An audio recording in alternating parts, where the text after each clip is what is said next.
నంద్యాల జిల్లా శ్రీశైలం పుణ్యక్షేత్రంలో భక్తులు గత 15 రోజులలో సమర్పించిన కానుకల హుండీల లెక్కింపును శుక్రవారం నిర్వహించడం జరిగిందని ఆలయ ఈవో పెద్దిరాజు తెలిపారు. వారు మాట్లాడుతూ ఈరోజు జరిగిన హుండీల లెక్కింపు ద్వారా దేవస్థానానికి 3,57,52,781 రూపాయలు నగదు రాబడిగా లభించిందని తెలిపారు.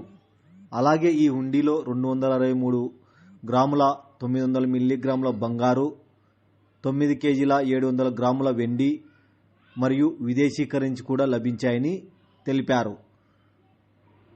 పటిష్టమైన భద్రతా ఏర్పాట్ల మధ్య సీసీ కెమెరాల నిఘాతో ఈ హుండీ లెక్కింపును చేపట్టడం జరిగిందన్నారు.